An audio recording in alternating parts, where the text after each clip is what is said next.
Bismillahirrahmanirrahim. Assalamualaikum warahmatullahi wabarakatuh.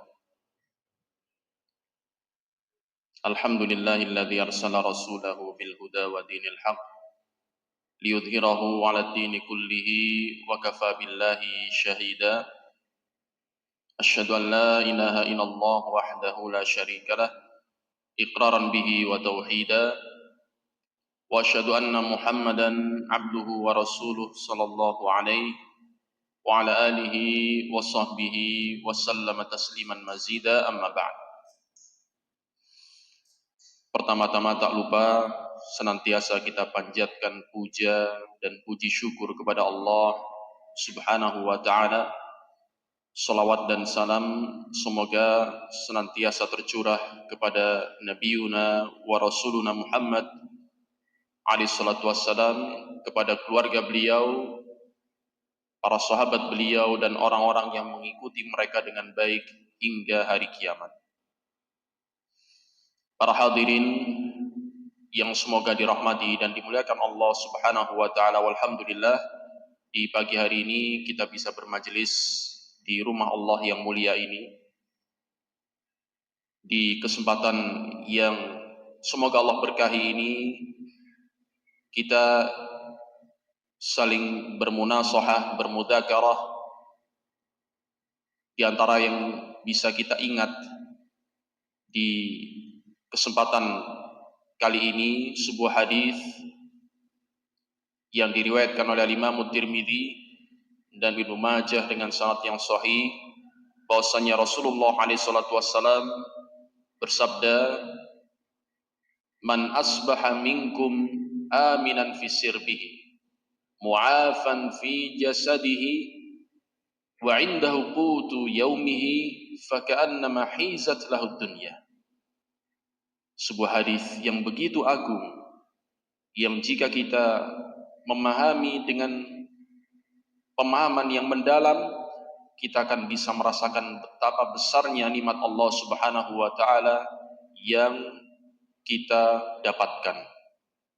Dalam hadis tersebut Rasulullah SAW bersabda, barang siapa di antara kalian yang di pagi harinya merasakan aminan fi sirbihi, merasakan nikmat aman di lingkungannya, di tengah masyarakatnya, aman dia dari bencana musibah yang melanda, kita detik ini merasakan nikmat yang sangat besar ini, nikmatul aman, nikmat keamanan. Di saat yang bersamaan, di belahan bumi yang lain ada saudara-saudara kita yang sedang tertimpa kemalangan. Bahkan di beberapa waktu terakhir ini di negeri kita, Indonesia yang tercinta ini, semoga Allah menjaganya, Indonesia sedang berduka. Banyak dari saudara-saudara kita yang sedang mengalami musibah, banjir bandang, tanah longsor dan semisalnya, yang menimbulkan korban jiwa yang tidak sedikit dan kerugian harta benda yang tidak sedikit pula.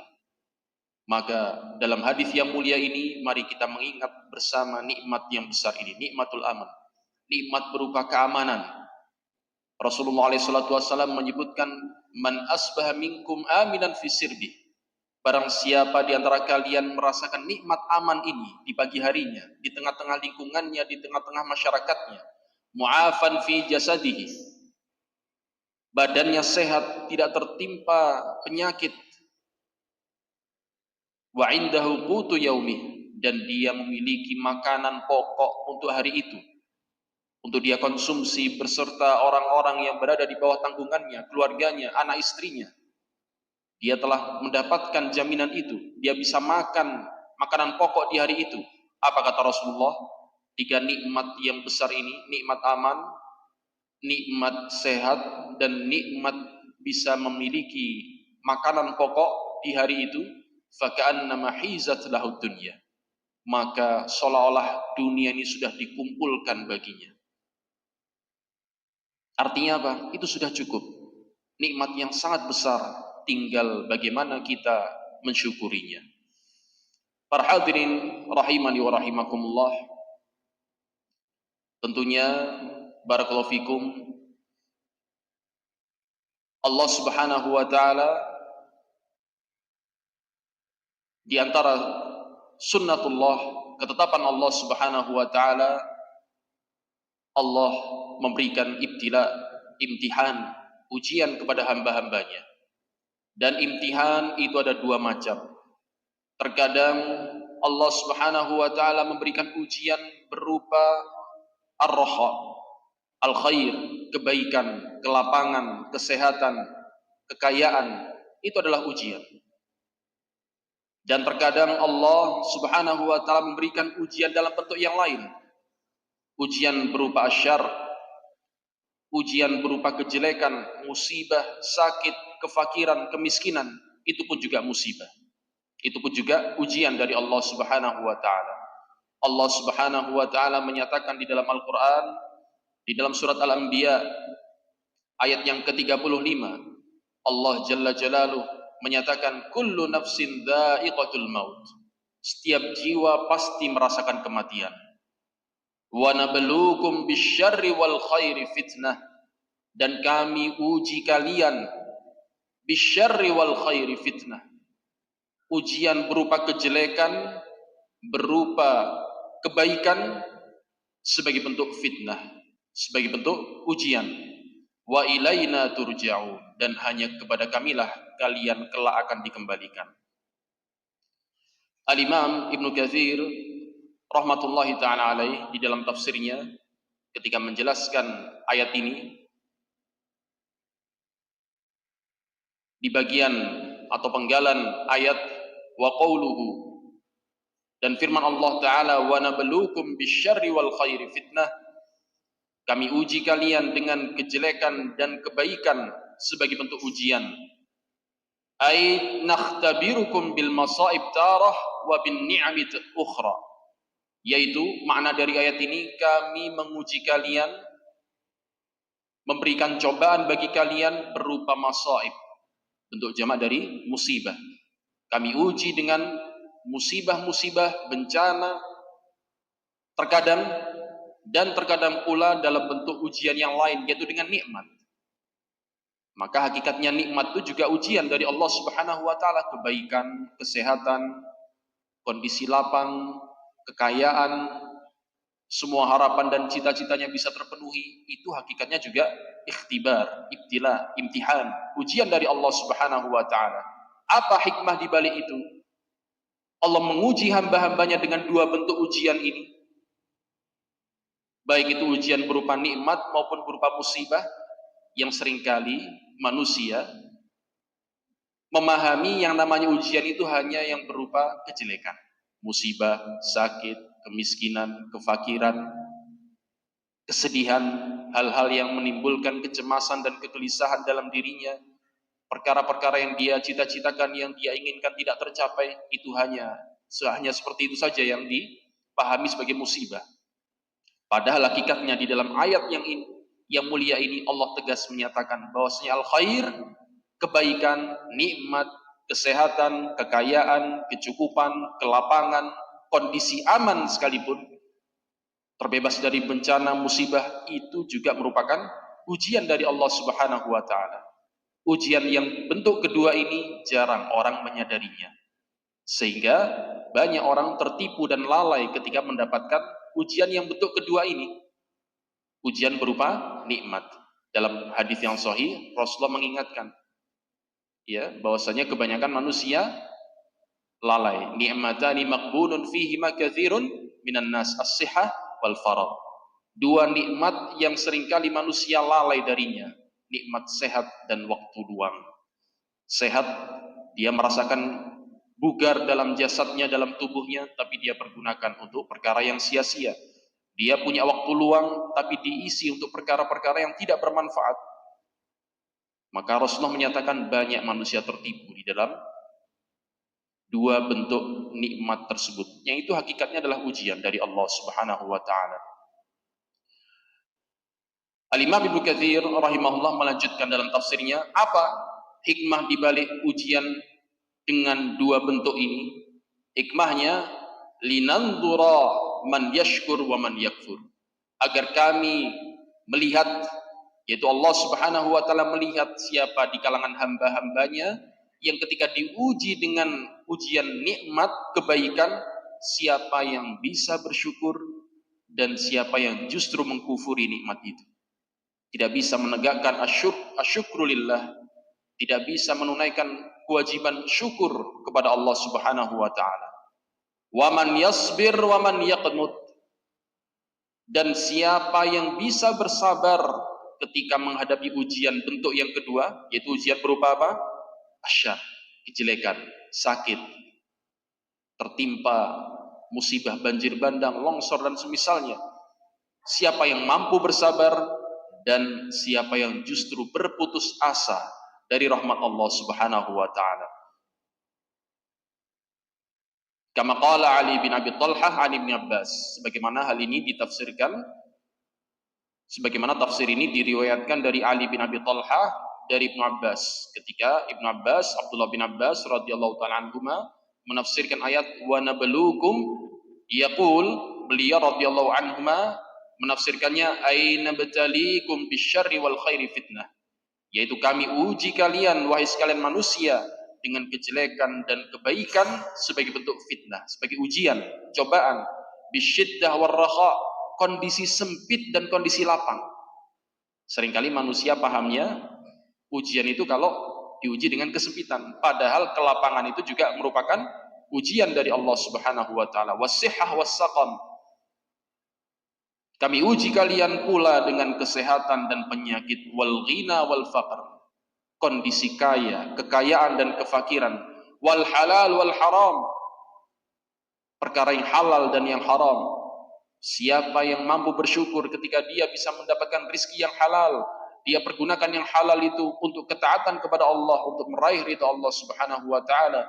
Dan siapa yang mampu bersabar untuk meninggalkan perkara-perkara yang haram, wa ta'ah wal maksiyah, siapa yang mampu bersyukur ketika dia diberikan taufik untuk melakukan ketaatan kepada Allah Subhanahu wa taala, dan siapa yang bisa dan mampu bersabar untuk menjauhi maksiat kepada Allah Subhanahu wa taala, wal huda wad dhalal, siapa yang mampu bersyukur ketika dia diberikan taufik untuk berada di atas hidayah, di atas as-siratal mustaqim, di atas jalan petunjuk, dan siapa yang bersabar untuk terus menjauhi ad-dhalalah, kesesatan yang bisa menjauhkan dia dari Allah Subhanahu wa taala. Wa qauluhu wa ilaina turja'un, dan adapun firman Allah wa ilaina turja'un, maknanya ay fanujazikum bi'amalikum, hanya kepada kamilah kalian akan dikembalikan, yaitu untuk kami balas amalan-amalan kalian. Ma'asyiral hadirin rahimani wa rahimakumullah, manusia, hamba-hamba Allah Subhanahu wa taala diuji dengan dua bentuk ini, dua bentuk ujian.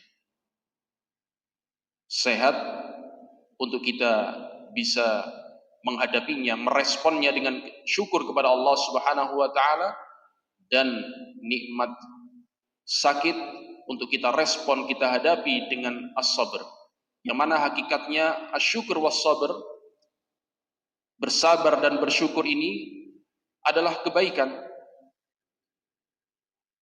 yang Rasulullah SAW menyatakan dalam hadis yang sahih, barakallahu fikum, ajaban li amril mu'min, inna amrahu kullahu lahu khair.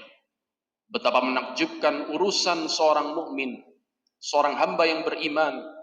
Inna amrahu kullahu lahu khair, karena semua urusannya kebaikan untuknya.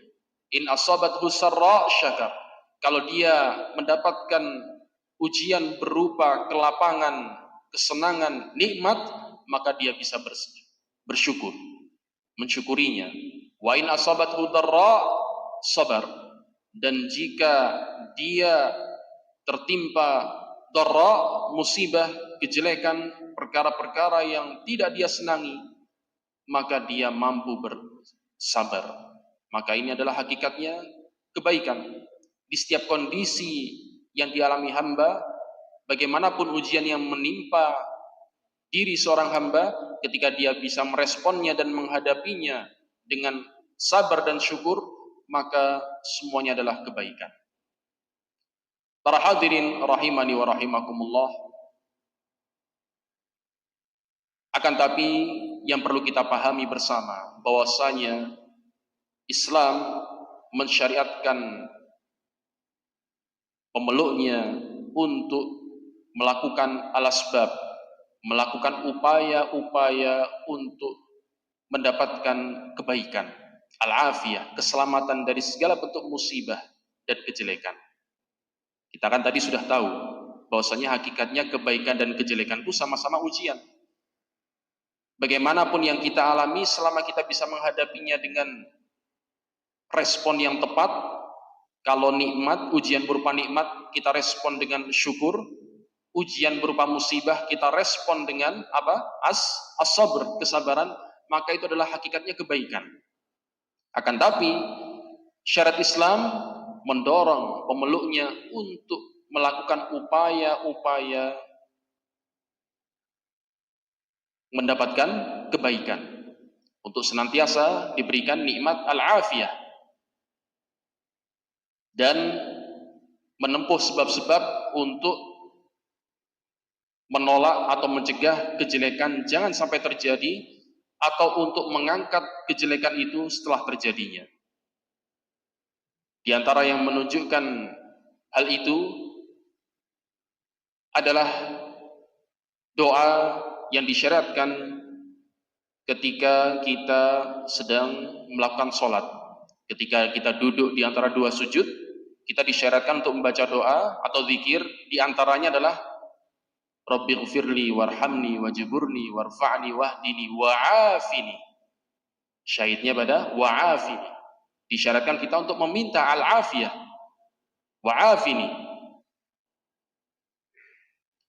Ya Allah, berikan kepadaku al-afiyah.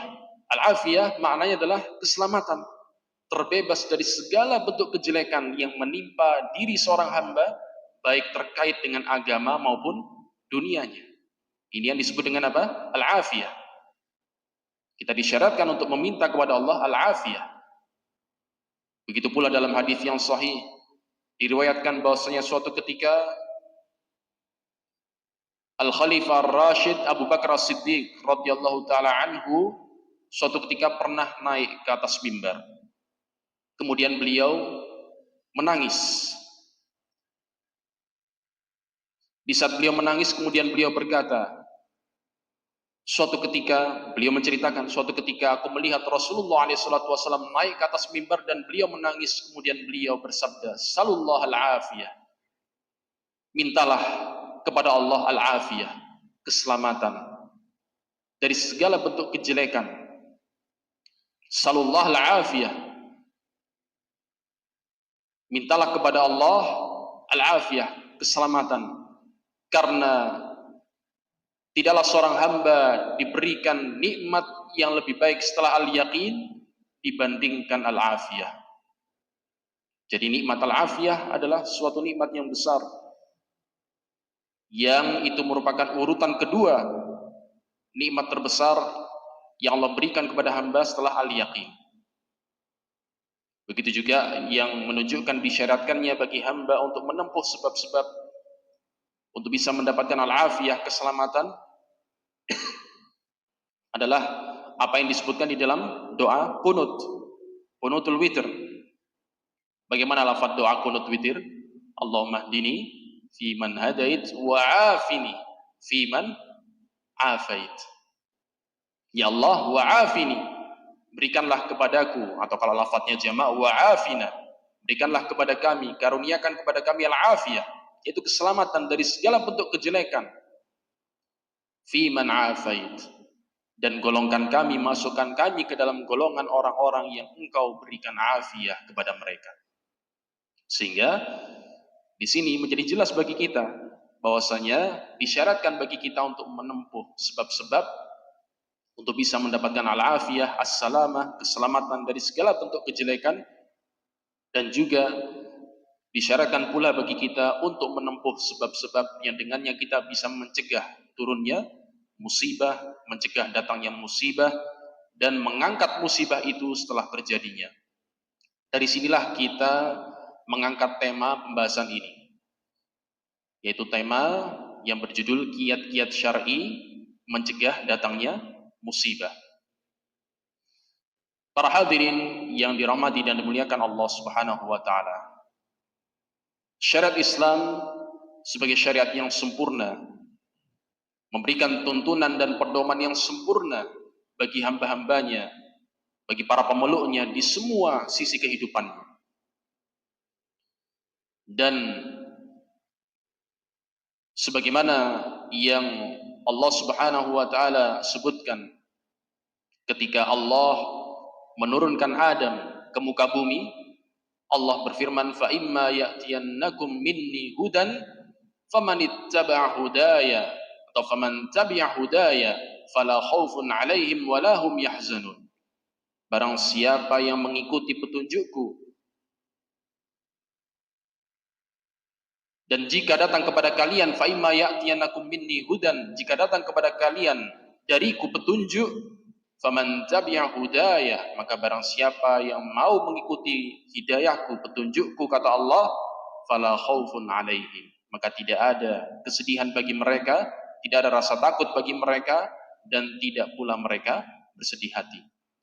Maka tujuan dari atau hikmah di balik pengamalan syariat Islam, ghoyahnya, tujuannya adalah seorang hamba bisa merasakan kebahagiaan dunia dan akhirat, dan terbebas dari segala bentuk kejelekan serta keburukan. Maka tentunya Islam memberikan pedoman-pedoman dan petunjuk-petunjuk yang sangat berharga, yang jika seorang hamba bisa menempuhnya dan menjalankannya, dia akan bisa mencegah datangnya musibah terhadap dirinya atau menolak atau mengangkat musibah itu setelah terjadinya. Dan tentunya waktu yang singkat ini, waktu yang terbatas ini, tidak bisa kita mengkaji semua kiat-kiat syar'i untuk mencegah datangnya musibah. Begitu banyak. Kita akan angkat, kita akan bahas sebagiannya, dan di kesempatan pagi hari ini kita akan fokus pada kiat syar'i yang pertama, dan itu merupakan kiat yang pertama dan paling utama untuk mencegah datangnya musibah, yaitu tauhidullah subhanahu wa ta'ala. Para hadirin yang dirahmati dan dimuliakan Allah subhanahu wa ta'ala, ya, itulah kiat syar'i yang pertama dan paling utama untuk bisa mencegah datangnya musibah. Apa itu? Tauhidullah. Mentauhidkan Allah dengan sebenar-benarnya, merealisasikan tauhid kepada Allah subhanahu wa ta'ala, yang mana tauhidullah, mentauhidkan Allah dengan sebenar-benarnya, itu adalah hakikat dari al-imanu billah, hakikat dari keimanan kepada Allah subhanahu wa ta'ala.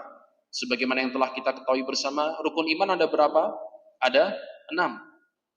Rukun iman yang pertama apa? Sebagai pondasi yang paling pokok dari semua rukun iman yang 6, yaitu al-imanu billah, keimanan kepada Allah subhanahu wa ta'ala. Apa hakikat dari iman kepada Allah?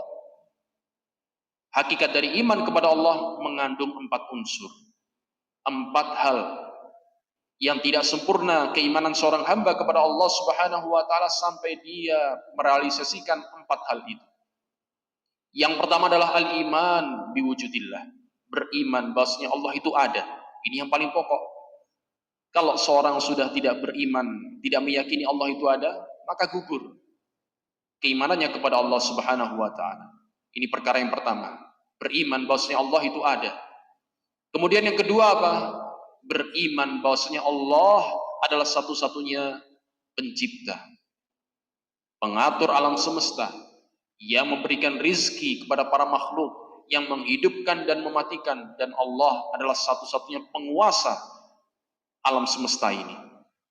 Ini adalah makna Rabb yang sering kita baca ketika kita membaca ayat Alhamdulillahi Rabbil Alamin. Segala puji hanya bagi Allah Rabbul Alamin, Rabb semesta alam. Apa makna Rabb?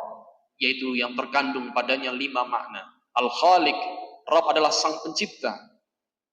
Al-Mudabbir, sang pengatur alam semesta. Ar-Razzaq, sang pemberi rizki. Al-Muhyi wal Mumit, yang menghidupkan dan mematikan, Al-Malik. Dialah zat yang menjadi penguasa alam semesta ini. Maka keimanan kepada Allah baru bisa terwujud ketika seorang hamba meyakini Allah satu-satunya Rabb, Allah satu-satunya pencipta, pengatur, pemberi rizki, yang menghidupkan dan mematikan serta penguasa alam semesta. Kemudian perkara yang ketiga yang merupakan poros dari keimanan kepada Allah Subhanahu wa taala adalah beriman bahwasanya Allah satu-satunya zat yang berhak diibadahi. Inilah yang terkandung di dalam makna ilah yang kita mempersaksikan itu di dalam kalimat syahadat, asyhadu an la ilaha illallah. Saya bersaksi bahwasanya tidak ada ilah yang berhak diibadahi melainkan Allah. Apa itu ilah? Yaitu zat yang diibadahi. Maka keimanan kepada Allah hanya bisa terrealisasi ketika seorang hamba meyakini dengan sebenar-benarnya dalam hatinya tanpa keraguan sedikit pun bahwasanya Allah satu-satunya zat yang berhak diibadahi. Tidak boleh seorang hamba menyerahkan ibadah kepada selain Allah Subhanahu wa taala. Segala bentuk ibadah apapun itu, yang tampak maupun yang tersembunyi, yang berupa ucapan maupun perbuatan, semuanya hanya berhak, hanya boleh ditujukan kepada Allah Subhanahu wa taala. Dan poros yang keempat dari keimanan kepada Allah adalah beriman bahwasanya Allah memiliki nama-nama yang maha indah, al-asmaul husna, dan sifat-sifat yang tinggi. Wajib bagi hamba untuk menetapkan nama-nama Allah dan sifat-sifat Allah, nama-nama yang maha indah, al-asmaul husna, dan sifat-sifat Allah yang maha tinggi, sebagaimana Allah menetapkan bagi dirinya sendiri di dalam Al-Quran, dan sebagaimana yang ditetapkan Rasulullah SAW di dalam hadis-hadis yang sahih. Maka inilah tauhid. Mentauhidkan Allah Subhanahu wa taala dengan sebenar-benarnya hanya bisa terwujud, terrealisasi dengan mewujudkan keempat hal yang disebutkan tadi. Maka tauhid, para hadirin rahimani wa rahimakumullah, adalah sebab terbesar, sebab atau kiat yang paling utama untuk bisa mencegah datangnya musibah. Al-Imam Ibnu Qayyim rahmatullahi ta'ala alaih menjelaskan di dalam kitabnya Al-Fawaid, beliau rahimahullah menyebutkan sebuah pasal yang berjudul At-Tauhid Mafza'u a'da'ihi wa awliya'ihi. Tauhid adalah tempat perlindungan atau cara untuk meminta pertolongan kepada Allah, baik itu dilakukan oleh musuh-musuh Allah maupun para wali Allah. Beliau rahimahullah menjelaskan fa amma a'da'u fayunajjihim min kurabid dunya wa syada'idiha. Perhatikan ya, bahwasanya musuh-musuh Allah dari kalangan orang-orang musyrik, orang-orang kufar, itu pun mereka paham, tahu ya, bahwasanya ketika kondisi genting mereka tidak bisa meminta pertolongan kecuali hanya kepada Allah Subhanahu wa taala.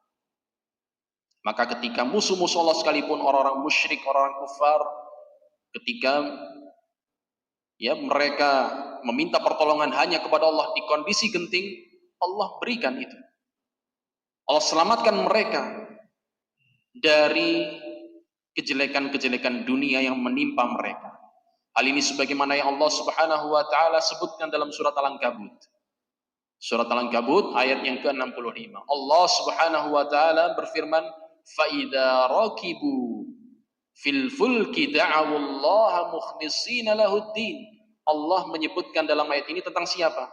Bukan tentang orang-orang yang beriman. Siaknya, konteksnya adalah Allah menceritakan, menyebutkan tentang orang-orang musyrikin, orang-orang yang berbuat kesyirikan. Ketika mereka sedang kondisi lapang ya di daratan, mereka melakukan kesyirikan, beribadah kepada berhala-berhala, kepada sembahan-sembahan selain Allah Subhanahu wa taala.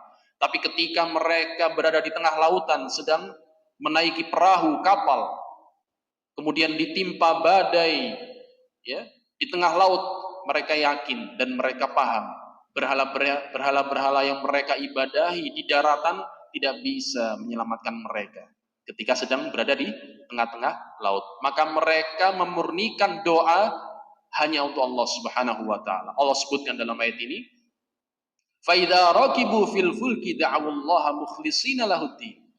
Ketika mereka orang-orang musyrik naik ke atas perahu, ke atas kapal di tengah lautan, mereka berdoa hanya kepada Allah, mengikhlaskan agama, yaitu mengikhlaskan permintaan, permohonan, doa hanya untuk Allah Subhanahu wa taala. Lalu apa? Balasan yang Allah berikan, falamma najjahum. Allah kabulkan. Mereka minta diselamatkan dari badai di tengah laut, Allah selamatkan mereka. Tapi apa yang mereka lakukan setelah diselamatkan Allah? Falamma najjahum, ketika Allah selamatkan mereka ilal barri, sehingga mereka bisa kembali dengan selamat ke daratan, idahum yusyrikun, tiba-tiba mereka kembali melakukan kesyirikan. Tentunya ini adalah perkara yang tercela. Allah berikan nikmat, keselamatan, tapi kemudian mereka balas dengan apa? Asyirik, kesyirikan. Jadi di sini apa? Faidah penting apa? Musuh-musuh Allah sekalipun ketika memurnikan doa, mengikhlaskan doa hanya untuk Allah di kondisi genting, Allah selamatkan mereka. Allah kabulkan doanya. Tapi sebatas balasan di dunia. Wa amma awliya'uhu fayunajjihim bihi min kurabatid dunya wal akhirah wa syada'idihim. Adapun wali-wali Allah, hamba-hamba Allah yang beriman, maka dengan tauhid itu, dengan mengikhlaskan ibadah hanya untuk Allah, Allah akan selamatkan mereka dari segala bentuk musibah, kejelekan di dunia dan di akhirat. Walidzalika fazi'a ilaihi Yunus fanajjahu Allah min tilkal dhulumat. Contohnya adalah kisah yang dialami oleh Nabi Yunus alaihissalam ketika beliau berada di dalam perut ikan paus.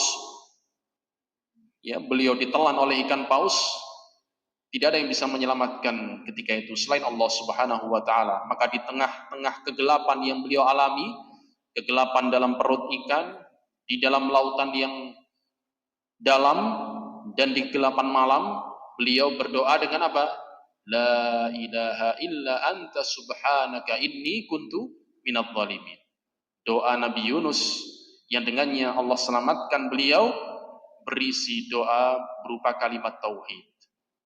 La ilaha illa anta, tidak ada ilah yang berhak diibadahi melainkan Engkau ya Allah, subhanak, maha suci Engkau. Inni kuntu minadh dhalimin, sesungguhnya aku termasuk orang-orang yang zalim.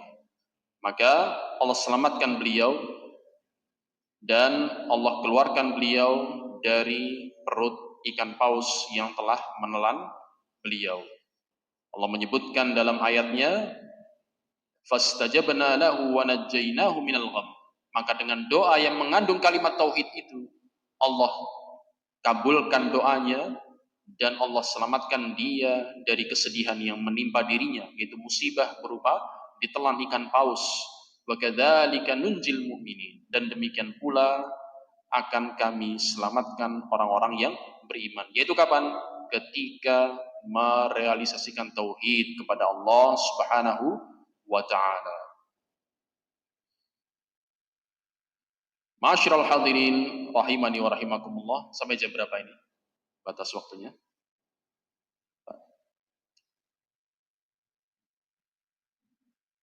Sudah cukup baik. Demikian yang bisa kita kaji dan kita bahas di pagi hari ini.